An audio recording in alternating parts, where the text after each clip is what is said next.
Oh, hey, good morning. Getting ready for my coffee here. So, I wanted to explain about something that I've been talking about. You know how I've been talking about how you can notice something and not have to have a reaction to it. You know what that's called? You've heard this. Mindfulness.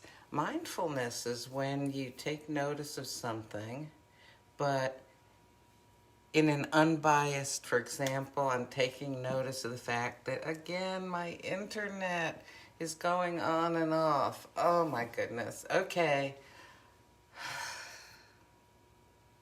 Now I get a chance to practice mindfulness by recognizing whenever that little banner comes on my phone saying, trying to reconnect, I'm just going to notice it, and I am not. It just came on. Not going to react to it. Going to need a little practice on this one. Golly, there's always things we can work on. So your brain has a lot of different parts, but the part that notices something and the part that reacts to something, I'm greatly simplifying it, but basically those are two different parts.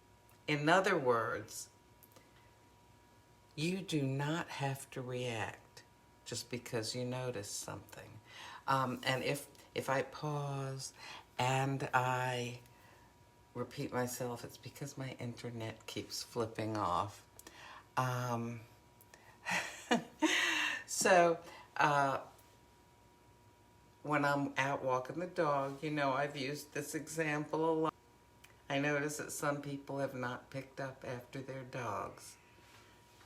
It makes perfect sense, doesn't it, to look at it and, have a negative like, ew, or what's wrong with them, or, I can do this, why can't they do it, or they're supposed to do this.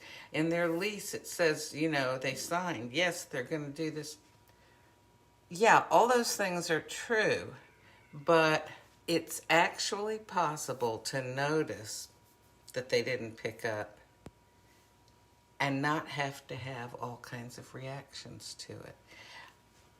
Very often, we sort of make our own grief in life, our own negativity, unhappiness, stress, and anxiety because we confuse the fact that we're noticing. We confuse our noticing something with reacting to it. I'll give you an example, okay? Let's say you're in a hurry to get somewhere, you're in your car, and you just notice, all these red lights, and every time there's a red light, you're like, when you realize that you're having a reaction going on, it's something you can do to help you is to say, okay, wait, that's another red light. I'm getting all upset here. And then think about, well, what would not make you upset? Green lights. So think about, I seem to keep noticing all these red lights. Have I noticed the green lights? Make it an observation, almost as if you're another person watching yourself. Oh, okay, red lights. I'm getting upset over red lights. Okay, is it possible for me to notice the red lights, but also, let me be a little bit equal here. What about the green lights? Have I been noticing the green lights? Give yourself, play with things a little bit. Now, I'm just trying to think with my internet situation here. Well, okay, I gotta say, yeah, sometimes in the mornings my internet does flip off, and by golly, it's while I'm there it goes again, it's while I'm trying to do a live video. But you know what? Most of the time my internet is on. So if you take the proportion of time that it seems to flip off, really that's pretty small. So maybe I don't need to get so worked up over that, like it's the end of the world. Um, Thank you. You've helped me just by being on the other end of things there and listening. And some people are giving me feedback and comments. I appreciate that. So mindfulness is the unbiased noticing or recognition of things that are going on around you or inside of you without, unbiased means you don't have an opinion one way or another. You don't have a reaction one way or another. You can just... So this is one way to help bring you out of depression, to realize that you can separate noticing things from reacting to things, and also to help bring yourself out of stress and anxiety. Because, you can be depressed and you can be anxious. You can actually be both. In fact, very often depression, people who are anxious a lot are also depressed. People who are depressed can be anxious. Anyway, I won't get into that. Coffee time. Okay, give me coffee. All right, so I've got a cup here, and I've already got milk in my cup because I'm so ready for my cup of coffee. Let's see.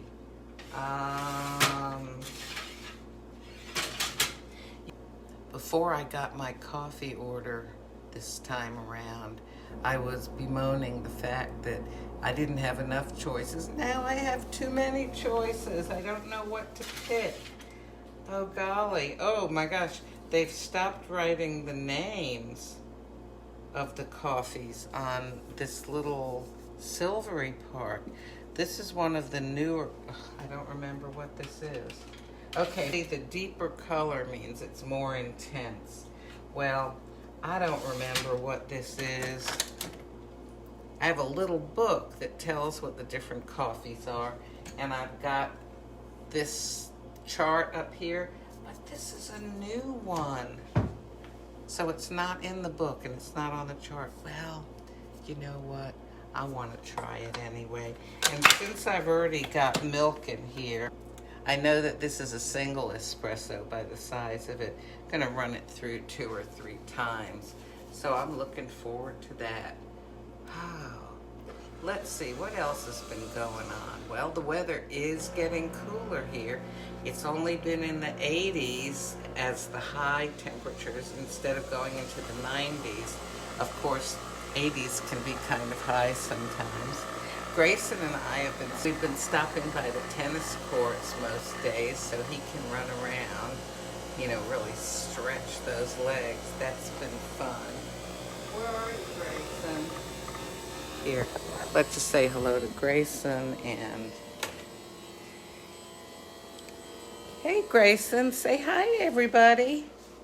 Yeah, say, I'm going to be needing a haircut. Yes, I sure... Okay, oh, my coffee ran through once. I need to run it through again. Hang on here.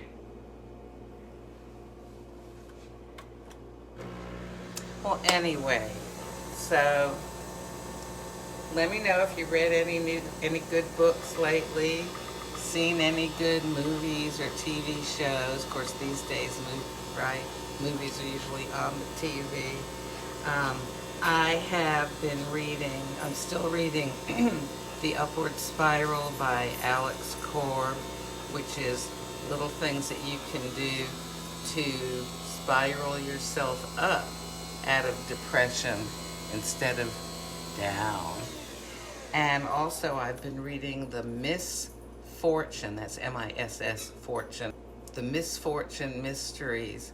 If you've read the Stephanie Plum books by Janet Ivanovich, like One for the Money is the very first one. They made a movie out of that, which I loved, but apparently I guess whoever didn't love it enough to make any more of them. There's like 28 books or something in the series. Fantastic murder mysteries that are they're wacky and zany. anybody I've ever loaned them to or given them to has loved them. Well, the Misfortune books are a little bit like that, except they take place in the bayous of Louisiana instead of in New Jersey. So, okay, I've run this through 3 times. I'll show you what's in here.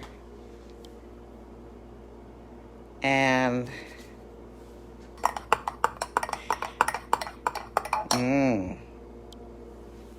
so while my internet is maybe trying to get itself reestablished here, I'm going to go ahead and get up on the couch with Grayson and start my morning. I hope you have a wonderful day. And remember what I was saying. Just doesn't mean you have to have a reaction to it. Work on mindfulness.